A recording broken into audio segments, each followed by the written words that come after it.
Hi everybody, it's Deborah from PeopleLovingAnimals.com. Thanks so much for tuning in and watching my video today. Today's video is called How to Keep Your Cat Indoors. In today's video, we're going to talk about why cats should be kept inside. I'm going to go over 6 very specific ways to get your cat to stay inside.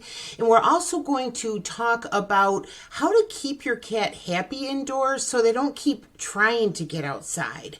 I'm also going to be giving you some information about cats in cold weather, and I'm also going to give you an additional resource for finding a lost cat if your cat does get out and gets lost. So I think you're going to find a lot of great information here today. I hope that you enjoy the video. If you do, please go ahead and give it a like. It really does help YouTubers when you do that.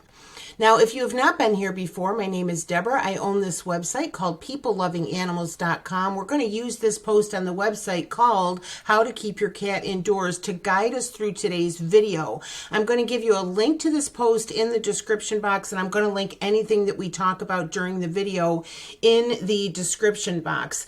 I would like to invite you to stay and chat with me a while. We're going to go over several things in today's video, but if you're just looking for the 6 ways to get your cat to stay in, go ahead and just click on the link for the post and you'll be able to go in there and you'll be able to see them quicker than the conversations that we're going to have here in this video. But I hope you'll stick around. As always, if the video is helpful, please give it a like. Please go ahead and subscribe if you're not already. And I'm going to ask you to please go ahead and share this channel with your friends and family who have a dog or a cat. I do videos all about the health, care, safety, and training of dogs and cats. Okay, let's go ahead and get started. First of all, we all know that keeping a cat inside when they want to go out can be challenging, but it does not have to be impossible. Now, like I say, we're going to talk about how to keep them indoors. We're going to talk about why they should be kept indoors. And I'm going to give you some very specific strategies. First of all, is it cruel to keep your cat indoors? It's really not. If you've ever seen the cat expert Jackson Galaxy, he used to have that TV show called My Cat from Hell on what was it? Was it the Discovery Channel? No, Animal Planet. He used to have that show called My Cat from Hell. He's got a YouTube channel, by the way, if you want to check it out. But quoting from his website, Jackson Galaxy says, the threats outside are numerous and can be fatal. Between the transmission of diseases like FIV that come from the inevitable fights with other community cats and the usual suspects like cars, people, and predators, both from air and ground, it's rough out there for cats. You know, it just really is. This is my boy Whiskers in the window, by the way.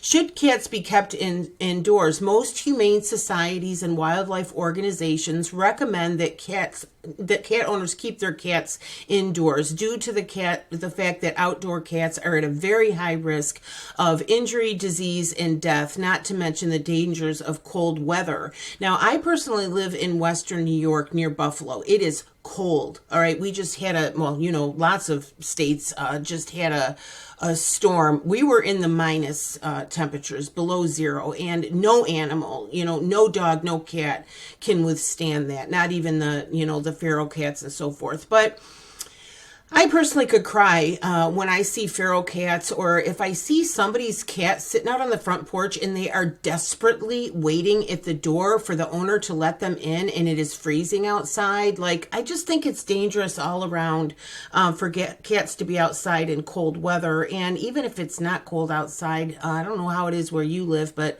where I live, we have fox, we have coyotes. We have a lot of coyotes where I live. Guess what? They eat cats. I read once, and I don't know whether this is true, but I read once that feral cats only have a life expectancy of about 2 years. 2 years. So I'm just trying to make the point that if you're trying to keep your cat inside, you're doing the right thing. Don't give up on it. Don't let people tell you, oh, you should let the cat live its life. Yeah, what? All 2 years of it? Because, don't get me started. I just get really upset when I think about it. But we're going to talk about it. You're going to feel better about it by the time we get done with today's video. In the description box, I'm going to give you a link to a video called Cats in Cold Weather. It talks all about what they can withstand and what you can do to help them. And I'm also going to give you a video called Keeping Outdoor Cats Warm in Winter, which gives you some specifics about that. Now, would your cat be happier if they could go outside? Possibly. I'm saying possibly because I've always had indoor cats. Of all the indoor cats I've ever had, there was only one. There was only one that wanted to go outside and would fight me on it. I had one cat who lived for 20 years and she wouldn't go anywhere near the door. She wanted nothing to do with it.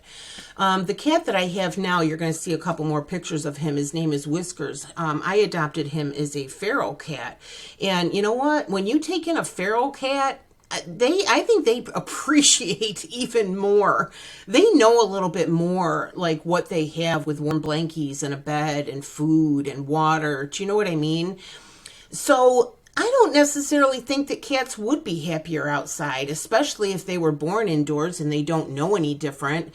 I think that the number one priority for a cat in their life is to remain safe. Cats are prey in the wild. Their whole life, all of their habits, all of their instincts are all about remaining safe and surviving. You bring them in the house, they don't have to do that stuff. You know, so I'm just not convinced that you're doing your cat any harm by making them an indoor cat. The one cat, he was a tomcat that I said I owned that did try to get out for about the first, I don't know, maybe year of his life. He would dart out, you know, he would go up, he'd climb up a tree, like all these things. I had a terrible time with him and I kept at it and, you know, kept trying to keep him in. And one time he got out and I was on my way to a conference for work. I had to leave. I could not stay. It was winter time. And like I say, I live in Western New York. So I went next door to my neighbor's house and I said, please, could you try to find the cat? He's out. I can't get him in. I got to leave for my conference. And I found out later that that neighbor had searched for the cat all day long. He drove around the neighborhood, you know, and didn't find the cat. So I get home and I'm devastated that he didn't find the cat. And I thought, you know, the cat is frozen to death. And 11 o'clock that night, I'm sitting on the couch watching TV and I heard this little scratching sound at the door. And I opened the door and it's him. It's him. Now, I'm telling you, you don't have to believe me, but that cat was black and white, like colored like a cow, you know, like white with black spots. I'm telling you, the cat was blue. I'm telling you, I don't know how to explain it to you. He was blue and he had a stick sticking out of his hip. He came in. He was a popsicle. He was like a blue frozen popsicle. He went to his food dish and he frantically ate. Now, he hadn't been gone for days. He had only been gone since this morning. Okay, now it's several hours, but still, it's not like he'd been gone for days and he was starving. And so the whole time he was eating, I kept warming blankets in the clothes dryer and I kept, wrapping him in warm blankets and got him warmed up. But the whole reason I'm telling you this story, first of all, the stick in his hip, I think he got caught in a shrub somewhere and had to literally pull out. I think he had to literally pull out. The stick was stuck in his hip. So I think he had to like injure himself just to get himself out of being stuck. But that cat lived 14 years and he never, ever, ever, ever, ever tried to get out again. You know, that cat had both views. What's it like to live inside? What's it like to be outside? That cat got to look at both sides of it. And for 14 years, he made the decision he was not going out again. So I'm sorry to stay on this so long. That's not the topic of the video is, you know, whether cats should be indoor cats. I just think that if you're somebody who's watching this video and you're like, I can't keep my cat in, I don't want you to give up. And I want you to realize that it can be done and that don't let people tell you otherwise and don't feel guilty about it. Okay, I'm going to shut up now. I'm really sorry to go on so long. So let's talk about it. This is my boy Whiskers here too. Look at how cute he is in the little blankie. Oh, I love him so. 6 ways to keep your cat indoors. One is, first of all, spay or neuter your cat. A cat who is not spayed or neutered is going to be way more interested in going outside. It's going to be an instinct that they can't fight. Okay, so if you're having an issue with your cat not staying indoors, the very first thing you should do is have them spayed or neutered, which will also take care of some other problems that you might be having. If you have a cat who is not spayed or neutered and they're trying to doubt out the door all the time, I wouldn't doubt it if you also tell me they're spraying in the house, they're peeing. You know, it's problematic if they're not spayed or neutered. Now, just in case if you can't afford to have that done, I'm going to give you a link to my video, free and low-cost spay and neuter clinics, and how you can find one that will help you save some money. The second tip is to watch and secure doors and windows. I mean, this is pretty obvious, but always look to make sure your cat isn't nearby when you're going out the door. Or if you open a window, limit your cat's access to exits by keeping inner doors closed and windows secure. You could install a self-closing screen door so, you know, the screen door is not left open and the cat gets out. You could install storm doors so that there's two doors. You open the front door, but then there's still another door to get out. These are all precious seconds that if you got a cat that's bolting out the door, you know that one extra second to get that cat back or to realize they're there, you know, might be the difference between the cat getting out or not. I'm going to give you the links to Amazon to purchase these sorts of doors online if you want to. And also, if you have a dog, you know, just take a look and make sure the cat isn't around when you go to let the dog out. These are pretty obvious things. We're going to get into more specific strategies here. The third one is train your cat not to go near the door. We're going to give you two different options here. I got this from the catsite.com. I'm giving you a link to them. There are they recommend two different ways that you can actually teach your cat not to go near the door. One of them is called positive training. This is my boy here. I'll tell you about him I'll tell you about that in just a second. Positive training. This is where, you know, if you've watched my videos before, especially my puppy training videos, you know that I believe that animals, especially young animals, are very cause and effect. If I do this, this happens. If I do this, this happens. And they kind of create their habits around that. If they do this and a negative thing happens, they're probably going to think twice before they do it again. If they do something and a positive thing happens, they're going to want to keep doing that. They're very cause and effect, very black and white. I think people give dogs and cats way more credit. I consider them very intelligent animals, but at the same time, they don't reason through stuff the way that people often think that they do. They're very cause and effect. What I do, here's the result of it. So don't show your cat anything good when they're around the door. Don't show them affection. Don't give them treats. If you're at the door, whether you're going in, you're going out, you're just walking through the living room, whatever, if you're anywhere near the door, do not even acknowledge the cat. Do not acknowledge them. Don't speak to them. Don't even make eye contact. Nothing good happens around the front door. Okay? Nothing good. They don't have any, you know, there's nothing good going on there. Okay? And you also might want to create a ceremony of sorts when the cat is away from the door. So you got nothing good going on when when the cat is near the door, but you want good things to happen to the cat when they stay away from the door. Like, for example, when you come in, ignore the cat when you first come in the door. Again, they're not to have anything good happen to them near the door, okay? When you come in, for example, ignore the cat and then go like in the kitchen. All right. Once you're in the kitchen, the cat follows you, you're away from the door. That's when you greet the cat.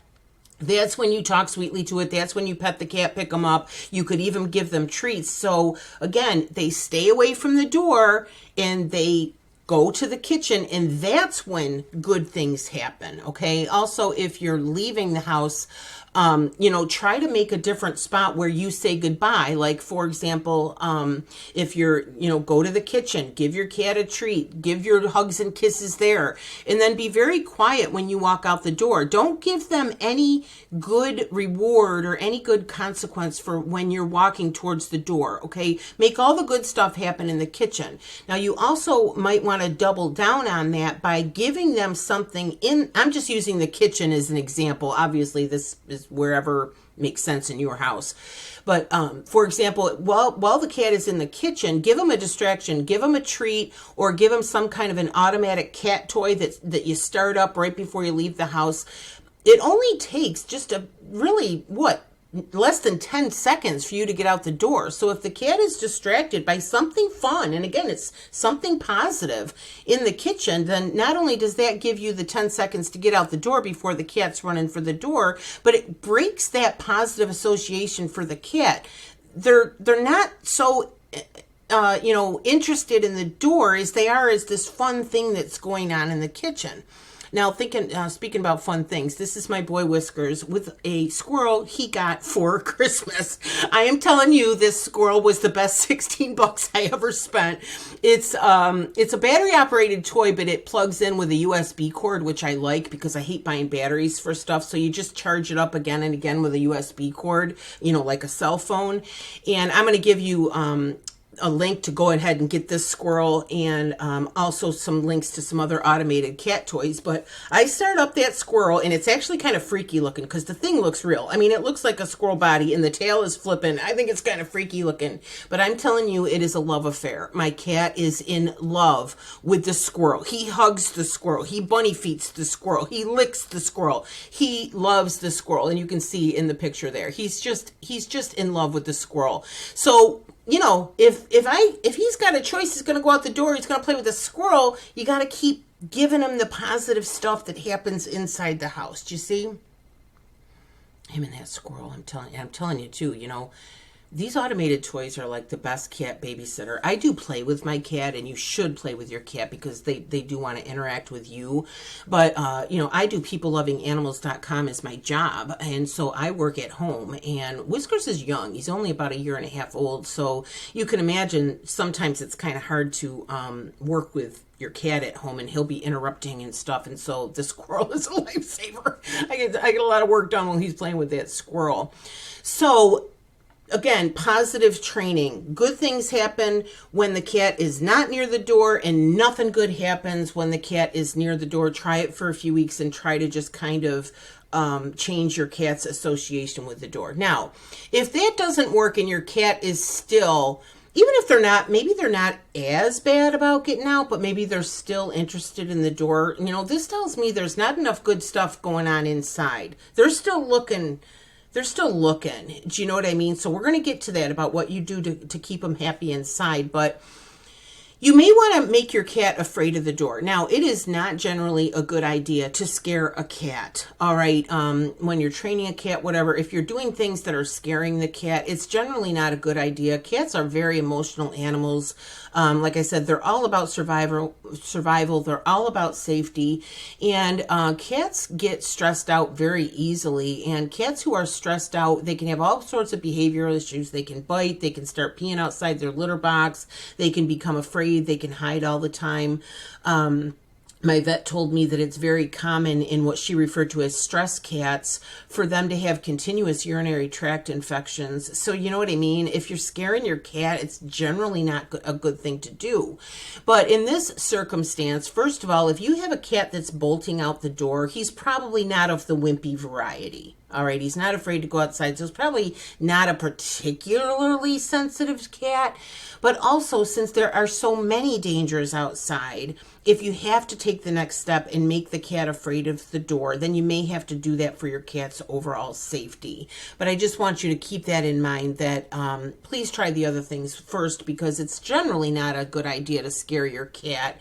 But something that you might do is start by using a loud noise when the cat is near the door. Now, preferably you want to have somebody else making that noise. You don't want to make the loud noise because you don't want your cat to become afraid of you. Whatever the loud noise is, you don't want them to associate that with you. So get the neighbor or somebody or a friend to help you with this. But as you open the door just a crack, the guy or the person that's helping you, they could make a loud, scary noise. They might drop a set of keys. If you get a tin can, a tin can, put some coins in it, that's a really loud, really kind of scary noise. Shake that, stomping, clapping, even hissing at the cat. Again, you don't want to be terrorizing your cat, but when you open the door, this scary noise happens. Cats are generally frightened by scary noises. They're not going to hang around.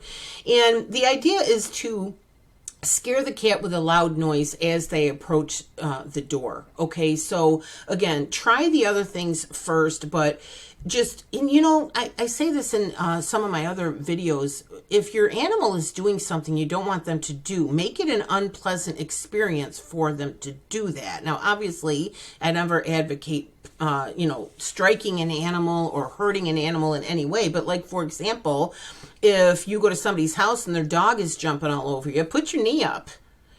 it makes it uncomfortable. The dog's, it's not comfortable. Every time he jumps on, he gets a knee to the chest. I don't mean that you hurt the dog, but I'm just saying, make it uncomfortable. I did a video about how to keep your cat off the counter, and one of them was to put tinfoil on the counter. Go look on YouTube video for funny on YouTube for funny cat videos. Put in the word tinfoil. Oh my God, it's hysterical. They jump up on the counter, their feet hit that tinfoil, and it's not that loud of a noise, but they hear that and they go flying. It doesn't take much, to startle a cat. So you can, whenever you have an animal, so and the counters video, I said, put tinfoil on the counter and the cat goes to jump on the counter, it's the tinfoil. You're creating a negative experience. When I do this, something I don't like happens. So you got to create this with your front door. It's not a happy place for the cat. He doesn't get anything good over there. He gets way more pleasant experiences here in the house, okay? Number 4 is you might consider installing a cat enclosure of some kind or a catio. I've got a picture of one here. If you have a screened-in porch, you might, make sure those screens are secure and have your cat out on the screened porch. You can purchase these things on Amazon. I'm going to give you a link to it. But just be careful whether you have a screened-in porch or if you buy an enclosure or a catio. Don't leave the cat unsupervised out there, okay? If a neighborhood dog comes up, a fox, and even another cat, if things are approaching that enclosure, your cat really isn't 100% safe behind just a screen. All right. If a dog comes by and they want to eat your cat, they're going to get through the screen, you see? So don't just put your cat out there and leave them. Make sure that you're keeping an eye on them. Number 5, make sure that your cat is getting used to coming when they're called in case they do get outside. Make it a habit to, again, I keep going back to the same thing. Make it a pleasant experience for your cat to come to you when they call. Give them lots of rewards. Give them lots of treats. Practice this with your cat. Make a little sound. My sound for Whiskers, I just go, I don't know if you can even hear me. I make a little sound with my tongue, and I've been doing that ever since I first got him, and he knows that that's me asking him to come to me, and I give him positive experiences. Give him a treat, give him and you need to teach your cat to come to you and to convince them that if they do come to you, it's going to be a positive experience. They're either going to get affection or they're going to get a treat. Okay, so if your cat does get out, you're going to have an easier time of getting them back in while you're doing this training. Okay. The 6th tip is make sure that your cat can see out a window. Indoor cats are far more content to stay indoors if they can see outside. Make sure that you have a windowsill or a chair next to a window, somewhere where your cat can sit. You might consider installing a window perch if you don't have like windowsills. I'm going to give you a link to find those on Amazon. Also, having a bird feeder outside the window, that will keep your cat entertained for hours. Every cat that I have ever had, including my current cat, will sit for hours if there are active birds outside. And if you're in a place like me where there also happen to be squirrels, it keeps him happy. He's very, very happy to sit. I have like sliding glass doors, and he has one of those carpet cat trees, and he sits on that cat tree all day long and watches the birds and the squirrels. And so he seems quite content, so make sure that they have that. Now, I wanted to give you this as well. Other ways to keep your cat happy indoors so they will stop trying to get out. I've got an article on it and a full video. I'm going to give you the link. 10 tips for making your cat happy inside so that they don't want to get out. Okay, it's super effective. I referred to some of the top cat experts to get those tips, and it will help a lot. And if anybody has an indoor cat, you should be doing things to make your cat happy in general. They still need to exercise. They need mental stimulation. They need sunshine. They need to see out the window, all this sort of thing. So I'm going to give you the link. Go ahead and watch that video, and it'll give you 10 really good tips on how to make your cat happy inside. And then I'm also going to give you a link to my video, 9 tips to find a lost cat. If in this process your cat gets out, you're trying to get the cat back in, go ahead and watch the video, and so that you can familiarize yourself with some tips on, you know, what you could do if that happens. Okay. A couple more things before we go. First of all, I know this is a long video. I knew it would be, because I just wanted to kind of talk about these things with you. So I appreciate you staying with me this long. If you have not been here before, you don't know, I donate to animal charities. I do peoplelovinganimals.com is my job. And I receive commissions for some, not all, but some of the products and services that I recommend on my website. That's how I make a living at this. And I donate 10% of the money that I earn on the website and also on the YouTube channel to animal charities. And if you want to see a list of the animal charities that I donate to, you can go ahead and go to the homepage of my website. You'll find the link in the description box. And you will be able to see a link of the a list of the animal charities that I donate to. So again, thanks so much for staying on this long. I would love it if you would give me a comment in the comment box. Let me know, do you have any ideas? Are you doing something that's working or not working? Give other people encouragement and ideas in the comment section. Ask your questions, because if I can't answer it, maybe somebody else in the comment section can. I like the comment sections of my videos to become kind of a pet lover community where we're in there and we're helping each other, you know, and to help animals, you know, because that's what we're here for, right? That's why we're pet owners, because we want to provide for an animal. So again, thanks so much for watching. If you liked the video, please give it a like. Go ahead, watch the other videos that I've linked for you, and please go ahead and share this YouTube channel with your friends and family who have a dog and a cat. Again, thank you so much. My name is Deborah, and my website is peoplelovinganimals.com. Thanks so much. Bye-bye.